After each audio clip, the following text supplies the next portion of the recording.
Сегодняшний наш выпуск передачи «Твои люди Якутия» о прекрасной, мудрой, терпеливой и очень жизнерадостной женщине Ирине Сафиной. Она начальник отделения по вопросам миграции, любит свою работу всей душой, выполняет ее на все 100%.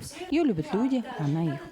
Ирина не коренная ленчанка, а уроженка Татарстана. В Ленский район приехала волею судьбы сравнительно недавно. Но именно этот город она считает родным и намерена жить и работать на благо Ленского района еще долгие годы. Родилась и выросла Ирина в Башкирии, в небольшом городке Дюртюли. Воспитывала девочку мама одна. Ирина была единственным ребенком в семье. Мама сначала работала учителем, вспоминает героиня нашей передачи, потом перешла в райком, а после стала директором экскурсий бюро путешествий. На родине Ирина закончила школу и поступила в университет. Окончила его в 94 году. И да, и работала. Работала 10 лет в школе. Затем устроилась в милицию в 2001 году, в декабре. И вот с тех пор меня связывает паспортная работа. В 1996 году девушка вышла замуж за Флита Сафина, коллегу-педагога. Молодой человек работал в той же гимназии, что и героиня нашей передачи, учителем по физической культуре. Через некоторое время у супругов родилась дочь. Ирина начала мечтать о смене места жительства, но не знала, куда податься. И решила тогда женщина положиться на судьбу. И, ткнув пальцем в атлас, случайно попала в Якутию. Позвонила в Министерство внутренних дел. Мне сказали: вы же знаете, где вы работаете. Там, где работаете вы, в паспортно-визовых службах, работают всегда одни и те же. И очень долго. Так что место у нас, естественно, по министерству мы вам по паспортной работе не найдем. Ну, пришлось позвонить в Министерство образования. Мужу работу нашла, деревню Турукта. Созвонились с Ниной Васильевной Советчиковной. Она работала тогда директором этой школы. Нам дали квартиру в двухквартирном доме. Я помню даже нашу соседку, мы с ней общались в последние годы, вот только пока она, видимо, не приезжает, тетя Нина очень нам помогла. Это тетя Нина Васильевна помогла, ну и вся деревня помогла. Приехал же специалист, учитель физкультуры. Мы из средней полосы России, оттуда, где он настоящий учитель, закончил и работал долгие годы, очень много знал, был игроком, ну вот волейболист, игровик, баскетбол, вот это его были специализация, специализировался на этих играх. Прожили в Турукте супруги недолго, всего 4 месяца. Ирина не смогла быть безработной. Очень хотелось девушке вернуться на службу. И тут нашлось подходящее место в городе. Так как я уже знала паспортно-визовую работу, меня взяли сюда на госслужбу. В Башкирии я работала старшим инспектором паспортно-визового отделения Дюртюлинского ГРОВД Республики Башкортостан.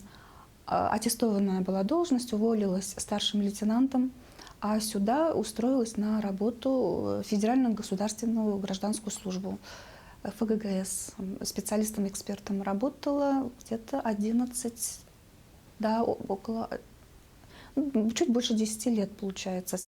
Начала свою трудовую деятельность в УФМС Ленского района Ирина с должности специалиста-эксперта территориального пункта миграционной службы. На новом месте девушка чувствовала себя комфортно. Коллектив доброжелательный, коллеги готовы были помочь и подсказать в любых вопросах. Не оставалась в стороне и руководитель Светлана Лукьянова. Помогла встать на ноги, очень хорошо ко мне относилась, с доброй душой. И мне было легко и комфортно. В должности специалиста-эксперта Ирина Сафина проработала 10 лет. В 2016 году ФМС ликвидировали. Коллектив весь уволился. Героиня нашего репортажа осталась работать одна. Решили девочки наши уволиться по сокращению. И в 2016 году вот никого не осталось. 20 июня 2016 года они все разом встали в 6 часов и ушли навсегда. Я прихожу на работу 21 июня в 2016 году, открываю дверь, и никого нет. И весь район за мной. Как-то вот вышла из положения. Здесь же и все самой. И регистрация по месту жительства, по месту пребывания. Здесь же заграничные паспорта. Это самый пик отпусков 21 июня. И паспорта, и дети, и иностранцы, и наплыв иностранцев. Да, и все нужно делать именно, а делать, работать некому. 2 месяца руководитель трудилась одна. Было сложно, но она справилась. Потихоньку стали появляться новые инспектора. Работа начала возвращаться в свое русло. Из старого нашего вот тех времен поколения, скажем так, Васильева Инна Александровна, которая специалист по загранпаспортам, вот она сейчас со мной. Потом Перфилова Таисия Николаевна, сейчас, которая принимает по виду на жительство разрешение на временное проживание, ведет миграционный учет иностранных граждан.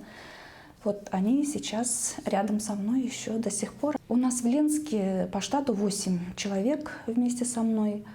Я начальник отделения по вопросам миграции отдела МВД России по Ленскому району. Федеральная государственная служба у нас Наточева Людмила Валерьевна. Она ведет паспортно-регистрационную работу с гражданами России, работает. И 5 вольнонаемных работников, тоже инспектора называются, по заграничному паспорту ведут работу МФЦ. И очень много у нас должностных обязанностей, очень много. Своих коллег Ирина Сафина уважает и ценит. Они, в свою очередь, отвечают ей взаимностью. В коллективе всегда царит дружественная атмосфера. Ирину Газифовну знаю с начала 2018 года, с момента, как я пришла сюда работать. Как руководитель, прекрасный, отзывчивый человек, собрала сплоченный коллектив, любит свою работу и всегда находит время для общения с сотрудниками. Мы для нее как одно целое. Научила нас работать в команде, за что ей огромная благодарность. Всегда понимает, уважает сотрудников и профессионально подходит к делу. От всей души хочется поблагодарить такого замечательного человека, нашего руководителя Ирину Газифовну Сафину. Хочу пожелать успехов по службе, крепкого здоровья, семейного благополучия ей. Круг обязанностей паспортно-визовой службы очень обширен. Регистрация иностранных граждан, ближнего и дальнего зарубежья, оформление загранпаспортов, установление гражданства, розыск, обмен паспортов, и это далеко не полный перечень. Наша работа, она в 2 направлениях. Если должностных обязанностей очень много, но направлений в нашей работе это 2. Это миграционный, работа с мигрантами ближнего, дальнего зарубежья и с гражданами Российской Федерации. С гражданами Российской Федерации это вот регистрация по месту пребывания, по месту жительства, оформление паспортов гражданина Российской Федерации, удостоверяющих личность на нашей территории, и оформление паспортов заграничных. Заграничные паспорта мы оформляем сами, все принимаем документы и печатаем сами, которые вот по старому образцу на 5 лет. А на 10 лет с носителем, электронным носителем тоже прием идет у нас, оформляется в Москве и выдается вот здесь. Это все работа с гражданами Российской Федерации. А с иностранными гражданами это отдельная категория в наших должностных обязанностях. Туда входит миграционный учет. Приехал иностранный гражданин из некоторых государств, он должен в течение 7 дней зарегистрироваться, встать на учет. А некоторые государства в течение 15 дней встают на миграционный учет. Потом идет у нас уже контроль за их пребыванием. Вторая, значит, у нас очень важная часть – это миграционный контроль за пребыванием, проживанием, осуществлением трудовой деятельности иностранных граждан. С вопросами приобретения гражданства люди обращаются меньше. Много обращений связано с постановкой на миграционный учет, получением разрешения на работу, вида на жительство. До 2009 года можно было получить закрытыми глазами гражданам другого государства российское гражданство. Можно было получить сначала разрешение на временное проживание. Не получая вид на жительство, можно было обратиться для получения гражданства. Сейчас потихоньку вот до сегодняшнего времени законодательство менялось и стало сложнее. Но у нас вот с 2017 года работает государственная программа по переселению соотечественников из-за рубежа. Вот это стало намного лучше. Это президентом программа, очень вот, внимание уделяется на эту программу. И в 2017 году она вот пришла к нам в Якутию. А работает с 2006 года по всей Российской Федерации. К нам приезжают иностранные граждане, да, они могут обратиться постоянно проживающего на территории своего государства, если имеют образование, являются квалифицированными работниками, специалистами, и если в их специальности нуждается наш район, то мы, конечно, их согласуем и приглашаем к нам. И вторая категория, те, которые оформили разрешение на временное проживание и вид на жительство, могут обратиться, проживая уже на территории Российской государства к нам чтобы стать участником госпрограммы. Госпрограмма, она и вот рассчитана на таких людей, которые желают вернуться на родину свою первичную родину, да, и для тех, кто вот по восходящей линии. Дети, там, родственники прямые хотят тоже вернуться на родину своих предков. Но самое главное, чтобы у них была специальность, и она подходила нам вот в Ленский район. Таких очень много. За период с 17 по настоящее время больше 100 человек у нас стали участниками госпрограммы и получили гражданство. Таким изменениям и новым программам поддержки начальник отделения по вопросам миграции всегда искренне рада. Работа с мигрантами – это любовь всей ее жизни, признается Ирина. Работа с иностранными гражданами мне нравилась всегда. Я и в Башкирии работала также с иностранцами, была старшим инспектором паспортно-визового отделения. Ну и здесь тоже мне все легко и просто давалось. Наверное, потому что я очень сильно любила свою специальность. Я вообще себя не представляю нигде. Я вообще, мне кажется, ничего делать не умею, кроме того, что я вот сейчас исполняю. И не смогу, наверное, даже научиться. Я от души все делаю, мне все очень сильно нравится. Такая искренняя любовь к своей профессии, к своей работе приятно видеть, когда люди отдаются любимому делу полностью. Говорит о службе Ирина Разифовна с огоньком в глазах. Неудивительно, что у женщины-руководителя все получается. Сложная ситуация решается вмиг, проверки проводятся всегда быстро и без нареканий. А иностранные граждане ее любят и уважают. Обращаются с просьбой помочь в оформлении документов, советуются, делятся новостями. Рассказали и нашей съемочной группе о том, что таких, как Ирина, отзывчивых и сопереживающих редко встретишь. С Ириной Разифовной познакомились 2007 года. У нас был документы, им надо было готовить. Приехали в паспортный стол, иммиграционный. И вот тут познакомили и помогли все по все документы, необходимые, которые были. Вот получили все гражданство. Гражданство получили по упрощенной форме. Отец был гражданин России. Все сложность помогает и помогли до сих пор, порядка все. Но по очереди, если вот сами видите, тут все по записи, порядке с паспортным столом. Пахлавон Кулдашев приехал в Ленск в 2009 году из Киргизии. Мужчина рассказывает, что не знал русский язык. Были сложности в оформлении с документами. Но Ирина Разифовна помогла и ему. Сегодня молодой человек получил гражданство Российской Федерации, открыл свой бизнес и уезжать никуда не планирует. Ну тогда я познакомился с Ириной Разифовной. Она хорошая женщина. То, что я раньше плохо там изучал, разговаривал, сейчас нормально. Помогла всем нюансам, Я очень доволен. И сейчас помогает. У меня сейчас старший брат получает паспорт. Не как раньше 3 месяца, уже получается через 3 года вот так получается. Сначала РВП, ВНЖ, потом российский паспорт.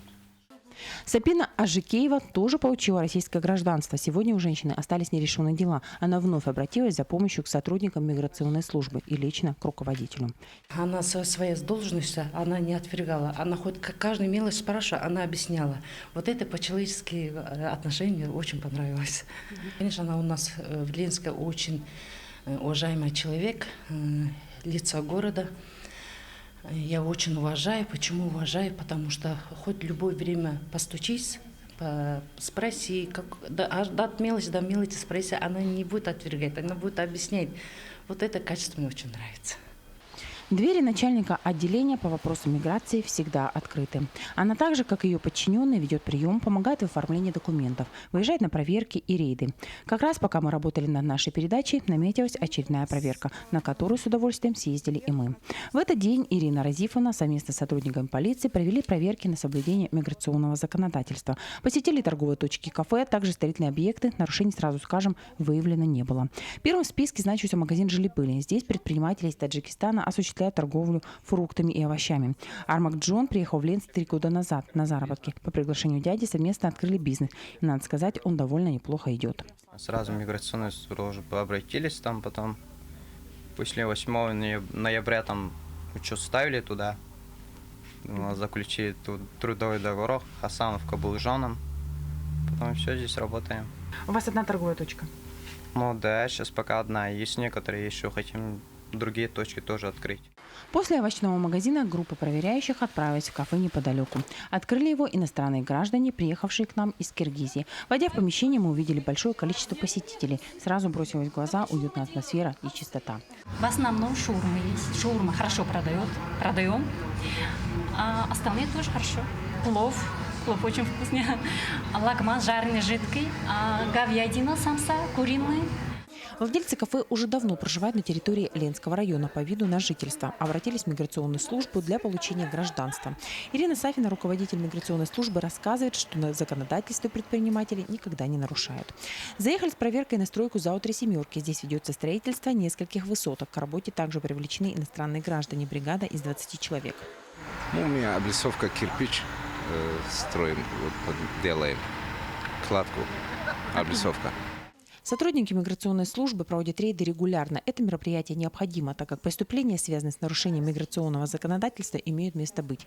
В связи с этим усилена контрольная и профилактическая работа с индивидуальными предпринимателями и организациями Ленского района, которые привлекают на работу мигрантов. Вообще проверяем общепиты, торговые точки и жилищный фонд на предмет нахождения, пребывания иностранных граждан. Проверяем на предмет законного нахождения, а также на предмет подачи работодателям уведомлений, на предмет, то есть о заключении трудовых договоров и на предмет заключения самих трудовых договоров, наличия трудовых договоров, фиктивных трудовых договоров. Осуществляются выезды в связи с необходимостью таких проверок. Мигранты, проживающие в Ленске, уже не первый год стараются не нарушать законодательство, а вот вновь прибывшие нарушают режим пребывания. Но такие случаи очень быстро выявляются и пресекаются. Мы каждый год проводим операции профилактические «Нелегальные мигранты» в 4 этапа, операцию «Нелегал» в 2 этапа, операция «Иностранец». В этом году была первично, пробовали провести «Иностранец». Операция «Фиктивная регистрация», «Фиктивный договор». Фиктивная регистрация – это именно мы следим за теми гражданами Российской Федерации, иностранными гражданами, которые регистрируются и не проживают на положенном месте, куда они встали на миграционный учет. Это тоже для них чревато последствиями. И не только проверяем, но мы и помогаем, разъясняем. У нас разъяснительная работа тоже хорошо идет. Сегодня Ленский район облюбовали в основном граждане ближнего зарубежья – Киргизстана, Казахстана, Узбекистана и Таджикистана. Но мне очень легко, потому что я владею татарским языком разговорным, и мне понимать их легче. Мне как-то с ними как-то попроще. Таджикский язык, он другой немножко, но люди же всегда одинаковые везде. Как они к тебе, как ты к ним, и так и общение строится. Как уже сказала героиня нашей передачи, круг обязанностей паспортно-визовой службы велик. Выдача паспортов 14-летним молодым людям тоже входит в перечень. В конце октября из рук руководителя миграционной службы первые паспорта в торжественной обстановке в офисе «Мои документы» получили 13 ребят. С документом, удостоверяющим личность, таким как паспорт, вообще очень многое можно сделать, получить различное количество услуг и в бумажном виде, и в электронном виде, и получить пушкинскую карту. В общем, для детей очень много возможностей в связи с тем, что они получают паспорт впервые. Я давно мечтала о паспорте и даже рада, что я уже выхожу во взрослую жизнь. Я знаю, что теперь нужно беречь паспорт, никогда его никому не давать, потому что это мой личный документ. Также торжественно выдаются паспорта и гражданам других государств, в том числе и беженцам с Украины. Мы не являемся принимающей стороной, то есть Ленский район не является принимающей стороной, только Якутск, Мирный и Нерюнгри. Туда, конечно, пошли толпами граждане Украины, ЛНР, ДНР. А у нас приехали именно к знакомым, либо к родственникам. Их было 8. А сейчас мы признали в последнее время, буквально на прошлой неделе, еще 2 граждан, одного ДНР и одного ЛНР, признали гражданами Российской Федерации. Они приехали к нам давно, один в 2002 году, второй в 2005 году, и по каким-либо обстоятельствам не могли прийти к получению российского паспорта. Любовь к людям – это важное качество любого человека, основа отношений не только личных, но и профессиональных, так считает наша героиня. Ее терпение, умение вникать в проблемы и слышать, а главное слушать человека, который к ней пришел на прием, помогает ей в работе. Ирина Разифовна пропускает проблему каждого через себя. Она очень дружелюбна и общительна. Это отличительные черты ее характера. Работа у Ирины занимает большую часть времени. Живет героиня нашей передачи одна, но домой всегда возвращается с удовольствием. Очень любит вечером после плодотворного трудового дня выпить горячего травяного чая, посмотреть фильм и поговорить с дочкой по телефону. С разницей 6 часов, рассказывает Ирина, редко получается созвониться, но сообщения в WhatsApp отправляют друг другу постоянно. Милеуша, так зовут дочь героини нашего репортажа, имя татарское, переводится как «фиалка». Девушке 20 лет, живет и учится она в Москве. С 6 лет пошла в школу, ходила сюда в садик в Теремок. И на год старше себя в группу она ходила. И когда все уже пошли в школу в 7 лет, ей было 6, она мне поставила ультиматум. Сказала: мама, или я иду в школу, или я буду дома сидеть.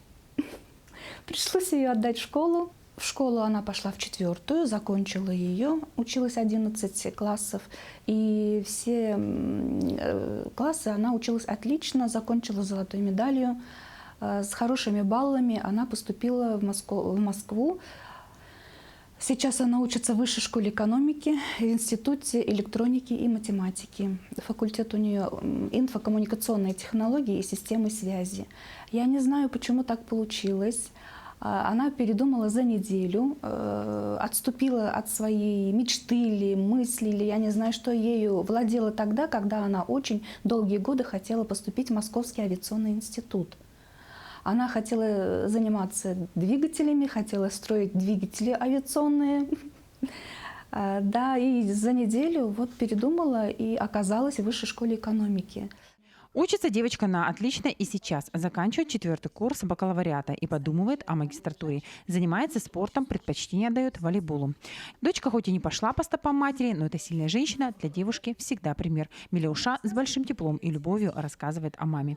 Для меня мама — это больше, чем просто слово. Ведь еще с самого детства я хотела быть похожей на нее, быть такой же доброй, открытой и отзывчивой к людям. Она внесла огромный вклад в мое развитие, ведь благодаря ее стараниям сейчас я являюсь тем, кто я есть. На самом деле очень сильный и целеустремленный человек скрывается за такой чуткой, красивой и нежной женщиной, как моя мама. Сейчас я знаю, что главное — это идти к поставленным целям и оставаться человеком с чистой совестью. Ведь этому научила меня моя мама. Сегодня Милеуша – единственный родной человек в жизни Ирины. Супруг умер 3 года назад. Мама тоже давно ушла из-за коварной болезни. Женщина посвящает себя заботе о дочери и любимой работе. В свободное время любит не только посмотреть любимый фильм, но и старается больше читать и танцевать народные танцы. Ставит их, кстати, женщина сама. После выступает на сцене Дома культуры.